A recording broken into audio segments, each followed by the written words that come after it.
Hi friends, welcome to SK times. Friends, ఇవాళ రేపటి AP weather report అయితే కనుక వచ్చేసింది. మళ్ళీ ఏపీలో అయితే కనుక భారీ వర్షాలు పడబోతున్నాయి. ఏ ఏ ప్రాంతాల్లో వర్షాలు పడబోతున్నాయనే కంప్లీట్ డీటెయిల్స్ ఈ వీడియోలో తెలుసుకుందాం. ఇప్పటికే గత 2 రోజులుగా మంగళ బుధవారాల్లో అయితే కనుక చాలా చోట్ల తేలికపాటి నుంచి భారీ వర్షాలు అయితే పడడం జరిగింది. ముఖ్యంగా గుంటూరు, నెల్లూరు, విజయవాడ ఇటువంటి పరిసర ప్రాంతాల్లో అయితే కనుక భారీ వర్షాలు పడ్డాయి. ఇక ఈ రోజు రేపటి వెదర్ రిపోర్ట్ అయితే ఒకసారి తెలుసుకుందాం. వీడియో తప్పకుండా లైక్ చేయండి. అలాగే ఎప్పటికప్పుడు అప్డేట్స్ తెలుసుకోవడానికి ఛానల్ ఇంకా ఎవరైనా సబ్స్క్రైబ్ చేసుకోకపోతే వెంటనే సబ్స్క్రైబ్ చేసుకుని పక్కన బెల్ ఐకాన్ ఆల్ అని బట్టి ప్రెస్ చేయండి. ప్రతి అప్డేట్ కూడా ఎప్పటికప్పుడు మీకు అయితే తెలియజేయడం జరుగుతుంది. ఉపరితల ఆవర్తన ప్రభావంతో రాష్ట్రంలో తేలికపాటి వర్షాలు అయితే కురుస్తూ ఉన్నాయి. దీంతో ప్రస్తుతానికైతే రైతుల్లో ఆందోళన వ్యక్తమవుతోంది. ముఖ్యంగా కళ్ళాల్లో ఉన్న మిరపను కాపాడుకునేందుకు రైతులు పరుగులు తీస్తున్నారు. కొన్ని చోట్ల పత్తి అయితే కనుక తీతలకు సిద్ధంగా ఉంది. మారుతున్న వాతావరణం చూసి వరి రైతులు కూడా వణికిపోతున్నారు.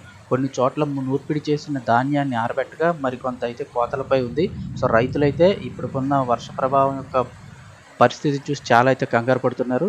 అలాగే గత 2 రోజులుగా పరున్న పరిస్థితి చూసినప్పటికీ ఉపరితల ఆవర్తనంతో రాష్ట్రంలో చలి వాతావరణం అయితే ఏర్పడింది. మంగళవారం, బుధవారం అక్కడక్కడ తేలికపాటి నుంచి భారీ వర్షాలు కురిశాయి. అత్యధికంగా కృష్ణా జిల్లా గన్నవరంలో 41 మీటర్లు, అలాగే పశ్చిమ గోదావరి జిల్లా నల్లజర్లలోను, తూర్పుగోదావరి జిల్లా కోనవరం, గుంటూరు జిల్లా దుగ్గిరాలలోను, విజయనగరం, ప్రకాశం, కర్నూలు, శ్రీకాకుళం, అనంతపురం జిల్లాల్లో చాలా ప్రాంతాల్లో అయితే కనుక ఈ వర్షాలు అయితే పడడం జరిగింది. ఇక ఇవాల్టి రేపటి వాతావరణ పరిస్థితి చూసుకున్నట్లయితే నైరుతి బంగాళాఖాతం దాని పరిసర ప్రాంతాల్లో సగటు సముద్ర మట్టానికి 1.5 కిలోమీటర్ల ఎత్తులో ఉపరితల ఆవర్తనం ఉందని, దీని ప్రభావంతో కోస్తా, రాయలసీమల్లోని గురువారం, శుక్రవారం కూడా తేలికపాటి నుంచి ఒక మోస్తరు, కొన్ని చోట్ల భారీ వర్షాలైతే పడే అవకాశం ఉందని చెప్తూ ఉన్నారు. అలాగే కర్నూలు జిల్లాకు సంబంధించి నందికొట్కూరు, శ్రీశైలం పరిధిలో అయితే కనుక భారీ వర్షాలు, పిడుగులు అయితే పడే అవకాశం ఉందని, అలాగే మరోవైపు చీరాల, గుంటూరు, బాపట్ల, ప్రకాశం ఇటువైపు కూడా భారీ వర్షాలు అయితే పడబోతున్నాయి. సో ఏపీలో ఆల్మోస్ట్ చాలా ప్రాంతాల్లో అయితే కనుక కొన్ని చోట్ల చిరుజల్లులు, కొన్ని చోట్ల అయితే కనుక భారీ వర్షాలు అయితే